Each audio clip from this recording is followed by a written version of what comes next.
മറ്റൊരു പ്രധാനപ്പെട്ട വാർത്തയിലേക്കാണ്. ദേശീയപാതയിൽ കോഴിക്കോട് ഫറൂഖ് പുതിയ പാലത്തിന്റെ നിയന്ത്രണം വിട്ട KSRTC ബസ് 2 കാറുകളിൽ ഇടിച്ചുണ്ടായ അപകടത്തിൽ കാർ യാത്രക്കാരിലൊരാൾ മരിച്ചു എന്നുള്ള വാർത്തകളാണ് പുറത്തുവരുന്നത്. കൊണ്ടോട്ടി സ്വദേശി മുഹമ്മദ് ബഷീർ എന്ന 60-കാരനാണ് മരിച്ചത്. ജോഷി TV ഉണ്ട് കൂടുതൽ വിവരങ്ങളുമായി. ജോഷി, ഈ ദേശീയപാതയിലാണ് അപകടം നടന്നതെന്നാണ് മനസ്സിലാക്കുന്നത്. ഈ KSRTC ബസ്സും 2 കാറിലാണ് ഇടിച്ചത്. ഇതിന്റെ അപകടത്തിലാണ് ഒരാൾ മരിച്ചതല്ലേ? അവണി ഈ മീൻചന്ത രാമനാട്ടുകര പാത ദേശീയപാതയുടെ ഭാഗമാണ്. അതിലെ ഫറൂഖിലെ പുതിയ പാലത്തിൽ വെച്ചാണ് ഈ KSRTC ബസ്സിൽ 2 കാറുകൾ ഇടിച്ചത്.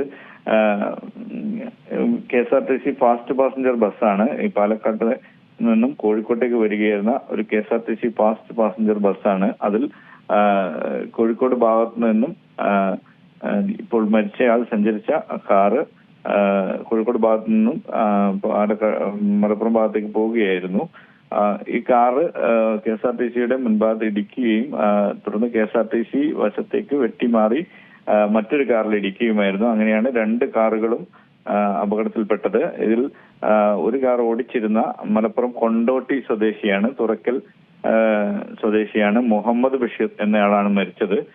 അദ്ദേഹത്തോടൊപ്പം ഭാര്യയും ഉണ്ടായിരുന്നു, ഭാര്യ ഖദീജ. ഇവർക്ക് ഗുരുതരമായി പരിക്കേറ്റിട്ടുണ്ട്. ബസ് യാത്രക്കാരായ ആളുകൾക്കും ഏതാനും പേർക്കും പരിക്കുണ്ട്. ചില രണ്ടാമത്തെ കാറിലുള്ളവർക്കും നിസ്സാര പരിക്കേറ്റിട്ടുണ്ട്. ഇവരെല്ലാം സ്വകാര്യ ആശുപത്രികളിൽ പ്രവേശിപ്പിച്ചു. ഈ രാവിലെ ഒരു 10-10:30യോടെയാണ് ഈ അപകടം ഉണ്ടായിരുന്നത്. ഈ മരിച്ച മുഹമ്മദ് ബഷീർ ഈ കോഴിക്കോടുള്ള ഒരു ആശുപത്രിയിൽ ഒരു ബന്ധുവിനെ സന്ദർശിച്ച് ഭാര്യയോടൊപ്പം മടങ്ങുകയായിരുന്നു. ഈ ഫറൂഖ് പാലം എന്ന് പറയുന്നത് പാലത്തിലെ ഈ 2 കാറുകൾ ഒരു കാർ മറ്റൊരു കാറിനെ മറികടക്കാനുള്ള ശ്രമത്തിന് മുന്നിൽ ഈ KSRTC ബസ്സിന് മുന്നിലേക്ക് പെടുകയായിരുന്നു. ബസ് ഫാസ്റ്റ് പാസഞ്ചർ ബസ്സാണ്. സാമാന്യം വേഗത്തിൽ തന്നെ ആയിരിക്കാം എന്നാണ് നമുക്ക് ലഭിക്കുന്ന വിവരം. അങ്ങനെയാണ് ഈ കാറിൽ നേരിട്ട് ഇടിച്ചത്. ഈ അപകടത്തെ തുടർന്ന് അവിടെ ഏറെ നേരം ഗതാഗതം സ്തംഭിക്കുകയൊക്കെ ഉണ്ടായി. കാറിൽ ഒന്ന് പൂർണ്ണമായും തകർന്ന നിലയിലായിരുന്നു. ആളുകൾ ഏറെ പ്രയാസപ്പെട്ടാണ് യാത്രക്കാരെ പുറത്തെടുത്തത്. മീൻചന്തയിൽ നിന്നും അഗ്നിരക്ഷാ സേനയും ഫറൂഖ് നല്ലോളം പോലീസും ഒക്കെ സ്ഥലത്തെത്തി ഈ ക്രെയിൻ ഉപയോഗിച്ച് വാഹനങ്ങൾ അവിടെ നിന്ന് മാറ്റുകയും ചെയ്തു.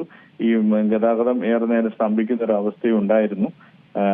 ഈ ഫറൂഖ് പുതിയ പാലത്തിൽ നേരത്തെയും ഇതുപോലുള്ള അപകടങ്ങൾ സംഭവിച്ചിട്ടുണ്ട്. ശരി, ജോഷി TV ആണ് വിശദാംശങ്ങൾ നൽകിയത്. കോഴിക്കോട് ഫറൂഖിലാണ് ഈ അപകടം നടന്നത്. KSRTC ബസ് 2 കാറുകളിൽ കൂട്ടിയിടിച്ചായിരുന്നു അപകടം. ഈ അപകടത്തിൽ കാർ യാത്രക്കാരിൽ ഒരാൾ മരിച്ചുവെന്നാണ് മനസ്സിലാക്കുന്നത്. ഏറ്റവും പുതിയ വാർത്തകളും വിശേഷങ്ങളും വിരൽ തുമ്പിലറിയാൻ Zee മലയാളം ന്യൂസ് എല്ലാ ഡിജിറ്റൽ പ്ലാറ്റ്ഫോമുകളിലും ലഭ്യം.